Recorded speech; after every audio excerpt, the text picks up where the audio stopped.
Hello and welcome to the Story Shed, and I'm going to be reading again from the book that I read the other day, which is the Native American Stories book by Joseph Brookach. I can't pronounce it, sorry. Brookach. I think it's Brookach. And the story that I've chosen for today is called Spring Defeats Winter. When the world was new, long ago, an old man was wandering around. The old man had long white hair, and wherever he stepped, the ground grew hard as stone. When he breathed, the rivers stopped flowing and the ponds became solid. The birds and animals fled before him, and plants dried up and died as the leaves shriveled and fell from the trees. Finally, this old man found a place where he could set up his lodge. He made the walls of ice and covered it over with snow. He sat in front of a fire in his lodge, which gave off no heat, though a strange flickering light came from it.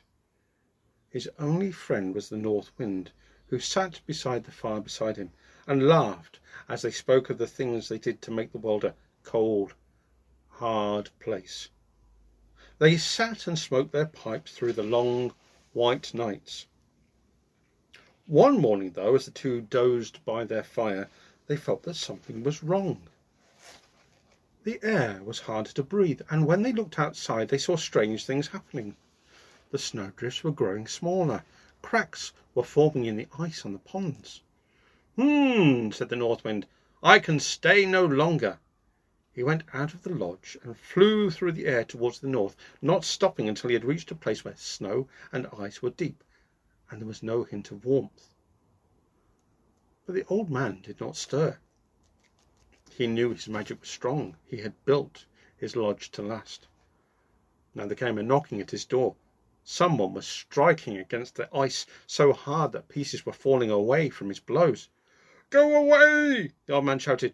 No one can enter my lodge.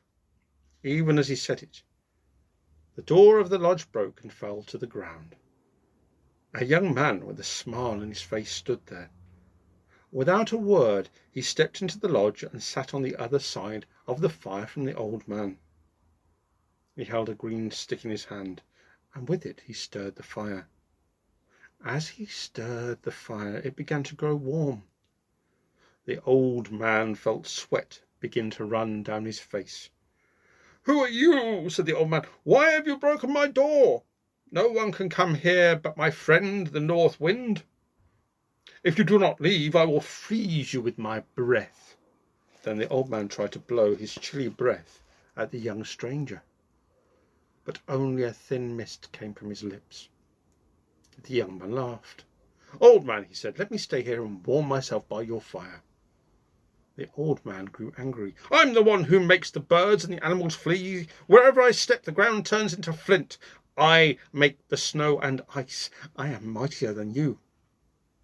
As he spoke, though, the old man felt more sweat run off his brow, and the young man continued to smile. Listen, the stranger said. I am young and strong. You cannot frighten me. Surely you know who I am. Do you not feel how warm my breath is? Wherever I breathe, the plants grow and the flowers bloom.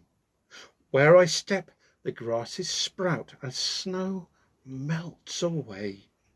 The birds and the animals come to me. See how long my hair is. Your hair is falling out now, old man. Wherever I travel, I bring the sunshine, and you cannot stay. Do you not know me, old man? Do you not hear my companion, the fawn? She is the south wind. She is blowing on your lodge. It is your time to leave. The old man opened his mouth to speak, but no words came out. He grew smaller and smaller, and the sweat poured from his brow as he melted away. And then he was gone. The walls of his lodge of ice and snow fell in. Where his cold fire had burned, white flowers now bloomed. Once again, the young man Spring had defeated the old Man Winter. And that's the end of that story. I hope you liked it.